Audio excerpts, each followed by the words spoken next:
kot da bi mi Luna rekla, naj dam prostor v besedi. Zato bom zdaj podelila svoje razmišljanja o njej in mogoče se kdo izmed vas začuti v mojih besedah.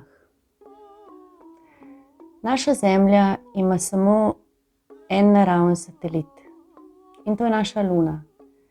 Za razliko od drugih planetov, ki imajo lahko po več lun. In ta ena močno vpliva na naše življenje. 8-letni otrok mi je povedal, da Luna sveti zato, da smo ljudje srečni. Otroci drugače čutijo energije. In ko se sprehodimo v temni noči pod sijem Lune, ta nahrani naše plazmatsko telo, ki se poleg tega, da se hrani s svetlobo Lune, hrani tudi svetlobo Sonca, sijem zvezd in svetlobo ognja. In ko je nahranjeno, se počuti dobro in se počuti srečno. In posledično se srečni počutimo tudi mi. Del svojega življenja sem lahko preživela z ljudmi, ki bivajo v oddaljenih gorskih vasicah. Življenje tam ni enostavno. Iz zgodb, ki so mi jih pripovedovali, sem spoznala, da bi njihovo življenje bilo dosti težje, če ne bi upoštevali zakonov narave in luninih ciklov.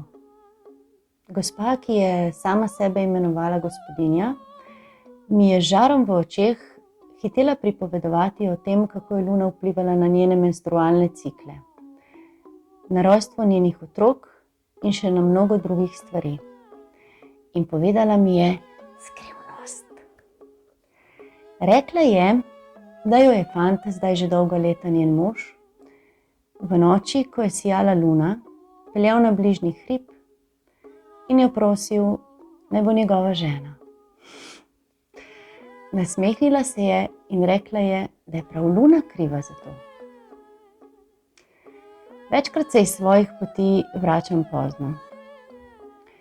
In vedno znova se razveselim, da lahko za istim gorskim obzorjem, kot so to pred mano počeli ljudje, ki jim rečemo staroverci, opazujem Lunin vzhod.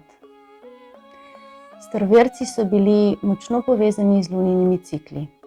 Bila je njihov koledar, njihov letni čas. Zapisano je, da so verjeli, da če otroka ob njegovem rojstvu obsveti Lunin sijaj, mu Luna podari del svoje zdravilne moči, ki se izraža skozi otrokove dlani in otrokove oči. Mlade dekleta in žene so si svoje obraze in telesa umivale v vodi, ki jo je obsijal Lunin sij, da so si ohranjale svojo mladost in svojo lepoto. Luna ima obliko kroga, obliko enega od prasimbolov, ki je močno vtisnjen v naš praspomin.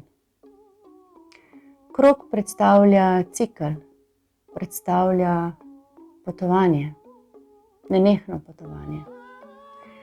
Predstavlja univerzalno urejenost. Predstavlja varnost in življenje.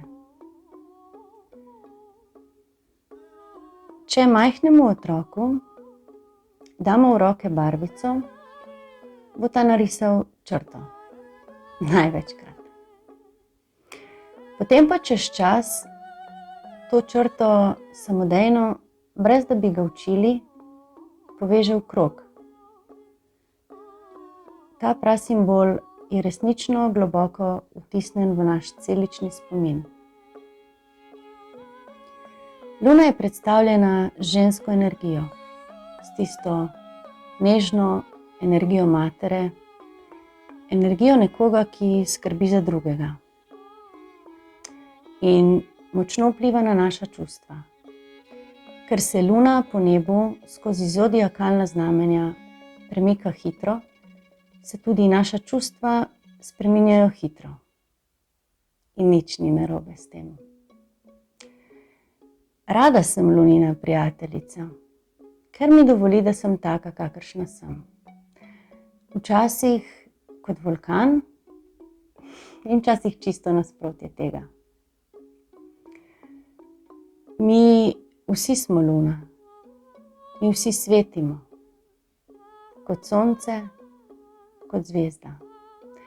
Dovolimo si v sebi začutiti tisto milino in tisto sočutje in to, da je ne glede na to, kaj se dogaja, vse v redu, da smo mi v redu, taki, kakršni smo v danem trenutku.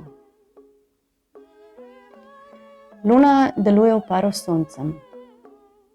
Sonce ji da del svoje moči in jo obsveti. Zato luno vidimo rumeno. Ko luna raste, pošilja na zemljo energijo. In ko je luna polna, pošlje največ energije. In takrat je čas, da dokončamo stvari, za katere prej nismo imeli volje. Da se pokažemo v fizičnem svetu in da delujemo. Takrat je idealen čas, da si ustvarimo svoje bogastvo, ne glede na to, kaj to za nas pomeni.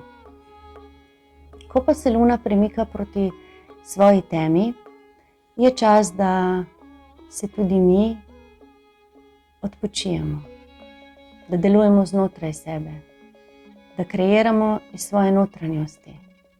In potem, ko luna zasveti, tudi mi spet zasvetimo. Lepa je ta naša luna. Vsak mesec nam pošilja svojo moč. In če je ne vzamemo v tem ciklu, nam jo ponudi v naslednjem. In potem spet in spet in spet. Dokler enkrat ne ozavestimo, da lahko prav z njeno pomočjo zase zgradimo visoko goro, ki nam pomeni varnost. In potem, ko nas ta ista luna, ki nam prej ponuja energijo in moč, zdaj objame in poboža svojo temo, to počne samo zato, da lahko v tej temi najdemo svoje zlato. Osti jarej, ostani mlad.